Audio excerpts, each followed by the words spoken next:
오늘 이 저녁 시간 함께 읽을 하나님의 말씀 시편 45편 4절 그리고 7절 말씀입니다. 시편 45편 4절 그리고 7절 말씀, 오늘 2절밖에 되지 않아서 우리가 다 같이 한 목소리로 성경 말씀 읽도록 하겠습니다. 시편 45편 4절 말씀부터 읽도록 하겠습니다. 왕은 진리와 온유와 공의를 위하여 왕의 위엄을 세우시고 병거에 오르소서. 왕의 오른손이 왕에게 놀라운 일을 가르치리이다. 왕은 정의를 사랑하고 악을 미워하시니 그러므로 하나님 곧 왕의 하나님이 즐거움의 기름을 왕에게 부어 왕의 동료보다 뛰어나게 하셨나이다. 아멘. 오늘 이 저녁 시간 함께 나눌 하나님 말씀 제목은 지도자의 덕목이라는 제목을 가지고 우리가 이 시편 말씀 나누는 시간 갖도록 하겠습니다. 이 시편 45편 저번 주에부터 계속 이어지고 있죠. 고라 자손의 시가 찬양되고 있습니다. 고라 자손은 성전에서 문지기의 역할을 감당하거나 아니면은 성전 안에서 제사나 예배, 각종 행사에서 하나님을 향한 찬양을 드리는 그러한 직책을 맡고 있는 자라고 말씀을 드렸습니다. 이 고라 자손 중에 한 사람이 이 시편 45편의 말씀 가운데서 제왕시의 양식을 통해 하나님께 찬양하고 있습니다. 제왕시는 제가 예전에 몇 번 말씀드린 적이 있는데요. 왕의 자격으로 하나님께 올리는 시의 모든 양식을 제왕시라고 말씀드렸습니다. 하지만 고라 자손은요, 왕이 아닙니다. 보통 이 제왕시는 다윗이나 솔로몬 같은 왕들이 하나님께 왕의 자격으로서 올리는 기도의 양식인데, 오늘 시편 45편에서는 유독 특이하게 왕이 아님에도 불구하고 이 고라 자손이라는 시인이 제왕시의 양식으로 하나님께 기도하는 것을 우리가 발견할 수 있습니다.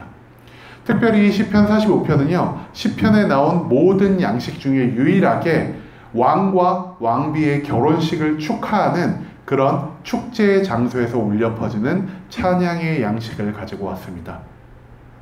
시인은 이 축제의 장소, 왕과 왕비가 결혼하며 이제 이 나라의 기틀을 온전히 닦는 이 장소에서 왕이 하나님 앞에서 어떻게 살아가야 하는지에 대해서 찬양하고 있다는 것에 우리가 주목하며 이 시편 45편의 말씀을 한 절 한 절 알아보는 시간 갖도록 하겠습니다. 먼저 4절 말씀입니다. 4절 말씀에서 시인은 이렇게 기도합니다. 왕은 진리와 온유와 공의를 위하여 왕의 위엄을 세우시고 병거에 오르소서. 왕의 오른손이 왕에게 놀라운 일을 가르치리이다 라고 기도합니다. 여러분, 제가 예전에요, 왕이 해야 할 2가지의 책무에 대해 말씀드린 적이 있습니다. 왕이 가져야 할 2가지의 책임이 무엇이냐? 첫 번째, 전쟁에 가장 앞서 나가서 싸우는 일이 그것입니다. 그리고 2번째, 내가 하나님의 지혜와 하나님의 기준을 바탕으로 이 이스라엘 백성 가운데 생긴 모든 문제들을 온전히 판단하여 주는 것이 바로 왕의 책무라 할 수 있겠습니다. 이 시편 45편의 4절의 말씀에서는요, 왕의 전쟁에 관한 책무에 대해서 시인이 말하고 있고, 7절의 말씀에서는 왕의 재판장에 관한 책무에 대해 왕에게 강조하며 왕이 하나님 앞에서 어떻게 살아가야 할지 우리에게 알리고 있다는 것을 우리가 먼저 알고 넘어가길 소망합니다. 45편 4절 말씀에서 시인은 이렇게 말합니다. 왕이 진리와 온유와 공의를 위하여 왕의 위엄을 세우시라고 말하고 있습니다. 여러분들, 왕은요, 왕이 가지고 있는 고유의 위엄이 있습니다. 그리고 이 위엄, 영어로 바꾸면 카리스마라고 하는데요, 뭔가 사람들을 확 휘어잡을 수 있는 이 지도력, 위엄, 능력이 왕에게 존재해야 한다는 것입니다. 그리고 왕들이 이 위엄을 가지고 어떠한 일을 할까요? 나라를 다스리는 일을 합니다. 그런데요, 세상에 있는 수많은 왕들은 이 나의 왕의 위엄을 가지고 이 나라를 온전히 다스리는 데 사용하는 것이 아니라 나의 만족을 위하여, 나의 유익을 위하여, 또는 내가 하고 싶은 모든 일을 위하여 이 위엄을 사용하는 일이 너무나 많다는 것이죠. 그렇기 때문에 시인은요, 오늘 왕의 위엄이 무엇을 위하여 세워져야 하는지에 대해 왕에게 알리고 있습니다. 왕의 위엄이 이 3가지를 위해 세워져야 하는데요, 첫 번째가 진리, 2번째가 온유, 3번째가 공의입니다. 진리는요, 제가 예전에도 한번 말씀드린 적이 있지만, 진리란 성경에서 무엇을 의미하냐? 삶의 온전한 방향성을 의미한다는 것입니다. 그렇기 때문에 왕이 진리를 따라간다는 것은 무엇을 의미하냐? 하나님의 말씀에 온전히 순종하고 하나님의 인도하심을 따라가며 내가 나와 이 나라에 속한 모든 백성들을 하나님의 온전한 길로 인도한다는 것을 의미합니다. 그렇다면 온유는 무엇을 의미할까요? 온유는요, 내가 나의 주변에 있는 모든 약자들을 위해서 솔선수범함으로 앞에 나아가 무언가 일을 하는 그러한 모습을 온유라 말할 수 있겠습니다. 그리고 마지막 공의는 무엇을 의미하냐? 내 이웃들에게 친절하고 착한 삶을 살아가는 것, 즉 이웃사랑의 삶을 살아가는 것이 바로 하나님의 공의로 성경에서는 종종 표현되고 있다는 것입니다. 왕은요, 하나님의 말씀에 온전히 순종하기 위하여, 그리고 내 주변의 약자들을 아끼기 위해 그들 앞에서 모든 일에 솔선수범함을 보이기 위하여, 그리고 마지막으로 내 주변의 모든 사람들을 사랑하는 이웃사랑의 삶을 살기 위하여 자기의 위엄을 높여야 할 것을 시인은 지금 왕에게 권고하고 있습니다. 그리고 이 모든 것을 통하여 왕이 해야 할 것이 무엇이냐? 바로 병거에 오르는 일이라고 강조를 하고 있죠. 왕은요, 아까 말씀드렸듯 전쟁에 나가는 자입니다. 그런데 이 전쟁을요, 왕이 자기 마음대로 할 때가 너무나 많다는 것이죠. 내가 저 나라에 좋은 물건이 있다고 저 나라의 것을 약탈하기 위하여 전쟁을 행하는 왕도 있고, 내가 저 나라에 예쁜 사람들이 많다고 해서 그 여인을 취하기 위해 전쟁을 수행하는 왕들도 존재했습니다. 하지만 왕이 수행해야 할 전쟁은 어떤 전쟁일까요? 하나님이 왕에게 명령하신 것. 왕은요, 그 하나님의 진리의 말씀에 따라 하나님이 인도하시는 전쟁만 해야 된다는 것을 시인은 말하고 있습니다. 또한 그 전쟁에 나가서 왕은 무엇을 해야 합니까? 왕은 하나님이 주신 온유와 공의를 가지고요, 내 약한 사람들, 가장 약한 사람들을 전쟁에 앞세우고 그들을 총알바지로, 화살바지로, 칼바지로 이용하는 것이 아니라 오직 그들보다 내가 전쟁에 앞서 나가 내가 가장 앞에서 그들을 진두지휘하며 그들에게 모범을 보이는 삶을 살아야 한다라고 이 시인은 왕에게 권유하고 있다는 것이죠. 왕은 전쟁을 가장 앞에 나아가 지휘하는 자가 되어야 합니다. 또한 왕은 하나님의 명령에 따라서만 그 모든 전쟁을 수행하는 자가 되어야만 한다는 것을 지금 시인이 왕에게 권유하고 있다는 것, 우리가 그것을 기억하길 소망합니다. 두 번째로 이 45편 7절 말씀 가운데서 시인은 왕에게 이러한 재판장이 돼야 한다라고 권유하는 말씀을 합니다. 왕은 정의를 사랑하고 악을 미워하시니 그러므로 하나님 곧 왕의 하나님이 즐거움의 기름을 왕에게 부어 왕의 동료보다 뛰어나게 하셨나이다라고 시인은 기도하고 있습니다. 아까 말씀드렸듯 왕의 두 가지 책무 중에 하나는 재판장의 책무를 온전히 감당하는 것입니다. 그런데 이 재판장의 책무를 감당할 때 왕이 재판을 하는 명확한 기준이 서 있어야 할 것입니다.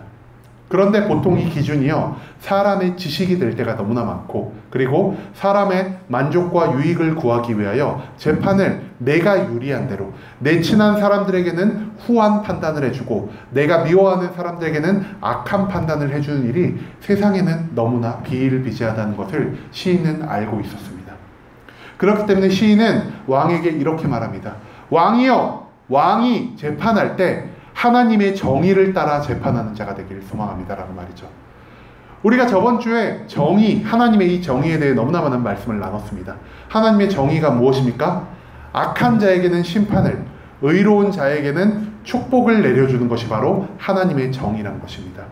왕은요, 재판할 때 나의 지혜에 따라, 나의 만족과 유익에 따라, 나의 친분에 따라 재판하는 자가 아니라 하나님의 정의에 따라 재판하는 자가 되어야 한다는 것이죠. 하나님의 정의에 따라 재판하는 자가 어떤 자이냐? 죄를 짓지 않은 의인들에게는요, 후한 재판을 열어주며 그들의 모든 죄를 사면하여 주는 것이 바로 정의로운 재판일 것입니다. 또한 악인들이 재판에 참석했다면 그 악인들이 아무리 나에게 많은 유익을 주는 사람일지라도, 그 악인들이 나와 얼마나 친한 사람일지라도 그런 것을 전혀 신경 쓰지 않은 채 하나님의 정의라는 기준을 바탕으로 그 악인들에게 가혹한 심판을 내릴 수 있는 판결을 하는 것이 바로 왕의 재판장으로서의 책무라는 것이죠. 그리고 왕이 그 정의로운 재판을 하며 살아갈 때 하나님이 왕께 어떻게 하신다라고 말하고 있죠? 왕의 하나님이 즐거움의 기름을 왕에게 부어 왕의 동료보다 뛰어나게 하실 것이다 라고 말하고 있습니다. 왕이 하나님의 정의에 따라 재판하며 모든 사람들을 하나님의 기준에 따라 판단을 내려줄 때 하나님께서 왕의 그 삶을 기쁨으로 받으실 것이다. 또한 왕의 삶을 기쁨으로 받으신 하나님이 왕에게 복에 복을 더하여 주실 것이다 라는 것을 시인은 강조하며 왕이 하나님 앞에서 무엇보다 정의로운 재판장으로 살아가길 소망한다는 그러한 소망의 기도를 왕에게 올리고 있다는 것을 우리가 기억하길 소망합니다. 여러분, 왕의 자리는요, 단순히 권력자의 자리가 아닙니다. 왕은 내가 권력을 가지고 내가 하고 싶은 대로 막 이 권력을 휘두르며 살아가고 내가 누구 것에 강한 욕망이 있다고 해서 그것을 함부로 빼앗으며 그것을 나의 것으로 만드는 그런 마음대로 살아가는 자가 아니라는 것을 이 시인은 강조하고 있습니다. 왕은 어떠한 사람입니까? 하나님의 진리의 말씀에 순종하는 자입니다. 왕은요, 온유와 공의에 따라서 내가 전쟁이나 굳은 일에 있어서는 모든 약자들보다 가장 앞에 나가서 싸우는 자가 왕이라는 것입니다.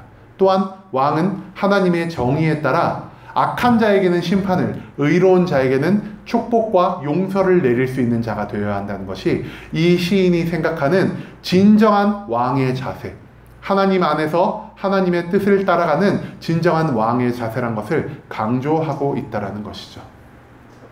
여러분, 우리는요, 여기 왜 이 자리에 모였습니까? 하나님을 믿기 때문에, 예수 그리스도를 나의 구세주로 인정하기 때문에 우리가 이 자리에 모인 줄로 압니다. 그리고 우리가 이번 주 말씀 가운데서 배운 것이 하나가 있죠. 우리가 예수 그리스도를 나의 구세주로 믿고 나아갈 때 우리가 무엇이 될 수 있는 권세를 얻었다고 성경은 말하고 있죠. 하나님의 자녀가 되는 권세를 얻었다고 말하고 있습니다. 하나님의 자녀가 된다는 것은 또한 무엇을 의미하는 것이겠습니까?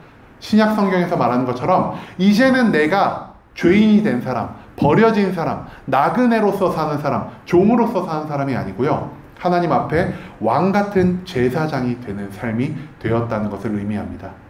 이 자리에 기도하기 위해 나오신 모든 성도님들, 그리고 하나님을 믿고 하나님의 뜻에 따라 살아가길 원하는 모든 성도님들은요, 이제 모두 왕이 된 자들입니다.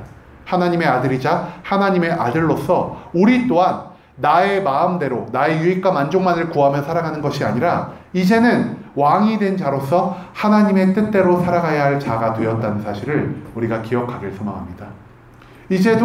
이제는 우리가요, 이 시인이 말한 것처럼 왕의 책무를 온전히 감당하며 살아가야 한다는 것이죠. 우리 순복음 함께하는 교회 모든 성도님들이 하나님의 진리의 삶을 쫓아 살길 소망합니다.